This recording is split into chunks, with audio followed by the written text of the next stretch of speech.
Hello. I've just been recording for 10 minutes and didn't even get to the point of what I'm trying to do and say here. So I'm going to be a bit a bit more direct, and I'm going to try and get to the point.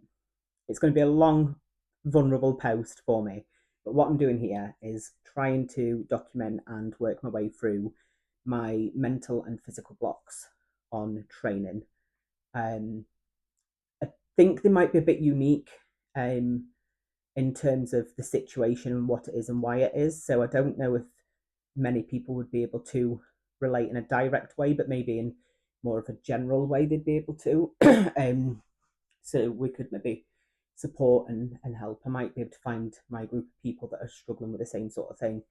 Um, so I am going to be documenting my weight loss sort of journey, but I want to highlight more and document more my fitness and being physically healthy and things side the journey more, because that's what I'm more craving and wanting and missing. So I used to compete in strongman. I'll do another video another time about how I fell into that and sort of the ups and downs that got me to that point. But pardon me, I used to compete in strongman and I absolutely loved it. Um, what I loved more than the competing itself was the training.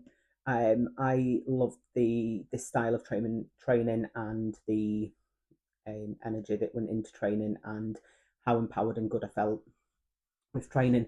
But the the competitions for me were always a byproduct of the training. I don't know if that makes sense, but I've always enjoyed the training side of it more. I enjoyed hard sessions. I enjoyed pushing myself. I enjoyed doing things that people didn't expect me to be doing. I always felt like competitions were just something you did if you trained strongman. Um, so I have no interest in competing again. Absolutely none. One, I'm nowhere near strong enough. Like the girls now are insane. Um, and two, I just don't want the hassle of it. I want to just enjoy what I'm doing without the any of the pressures or added bits. I get all of the fun, the hype, and the sort of ebbs and flows of competing because my partner competes. I go to all of the comps and I get to travel the world doing that with him, and I love it. Absolutely love it. I am the biggest, loudest, and best cheerleader there is, and I don't want that to change. I love it. I have no interest in being on the other side of that when it comes to competing. What I do have interest in is getting training again and enjoying that aspect of training.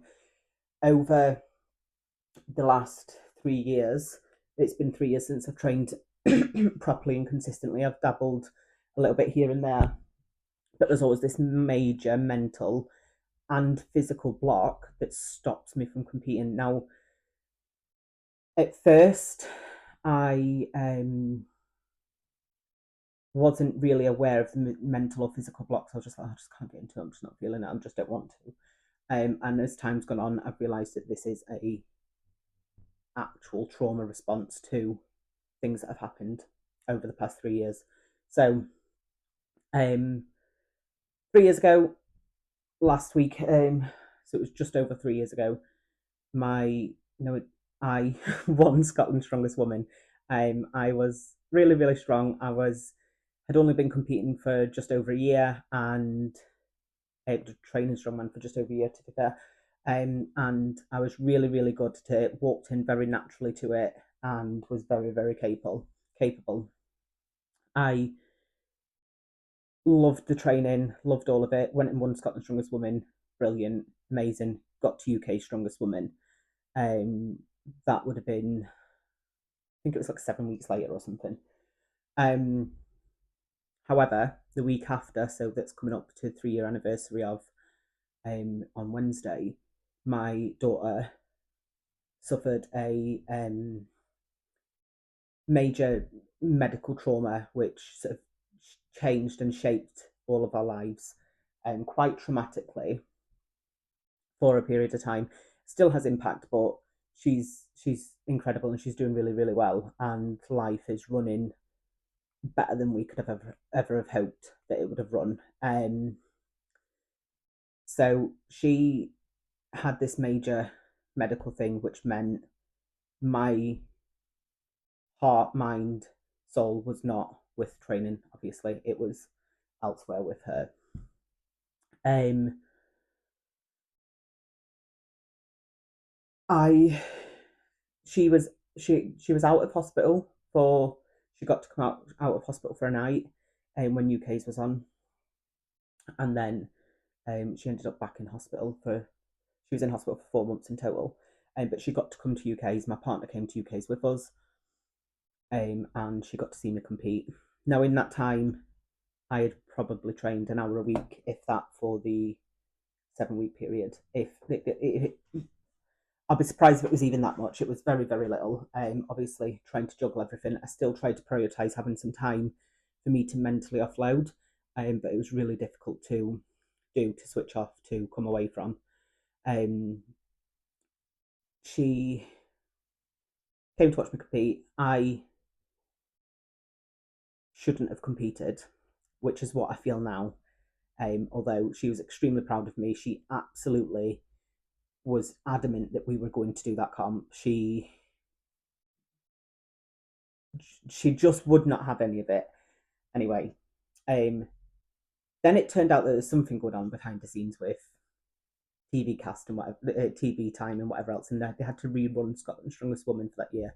So in 2022, there was two Scotland's Strongest Women comps, through the same company, through the same organisation. It's a bit ridiculous, really ridiculous actually, and it really, really hurts me because by the time that other one came round in June, my daughter she had just gone under an operation, and she was fine. She was out of the operation. She wasn't out of hospital. Her dad sat with her and things while we drove to Scotland, competed, and drove back. I should not have competed. I hadn't trained for months, and I was not in the headspace for competing at all, in the slightest. Um, I then went on to do another comp once she was home and she was settled. And again, I hadn't been training. I don't know why I thought that I would be able to do these comps whilst not doing the work that comes beforehand. You know, the training is the bit that gets you to the comp, to in the state of order to compete, and I wasn't capable of doing that. Then I just stopped training altogether. I go to the gym with my partner 4 or 5 days a week. We go to a nice sort of like private gym, and I can go along with him, and it's no problem. I'll load plates, watch everyone, talk to everyone. It's a very, very safe space, community atmosphere. It's a real nice place to be. I love being at the gym. I just can't seem to train, and a few times I've tried joining different gyms, that hasn't worked. I've tried different focuses that aren't strongman, that hasn't worked. There's just this mental, and it's a physical response I get within me when it comes to training. So I'll write myself a program. I'm like, I'm going to do it. I'm going to do it. It'll get to the point where I need to do it, and it's like, I can't do that. And it's not that I can't do the numbers and things. I'm very aware that obviously I am nowhere near as strong as I was previously. Um, but I just can't bring myself to train. And I'm sure it's a trauma response to I don't know if it's emotionally linked or like to just linking this period of time where I wasn't good and wasn't performing well and wasn't feeling good within the bits that I was doing to this situation. But I really want to get to a point where I am training again. I want to be training strongman style. Strongman style. I don't know if that's the thing. But that's the area that I feel good in. That's the area that I feel comfortable in, and that's what I want to be doing. So I'm going to document my um, getting back into training, along with some weight loss stuff and things like that. But this is me starting from scratch as a novice. I'm not competing, don't worry. And just getting back into feeling good about training, feeling good about what my body can achieve, and feeling comfortable doing that and not anxious and like my body halts doing it. So thank you.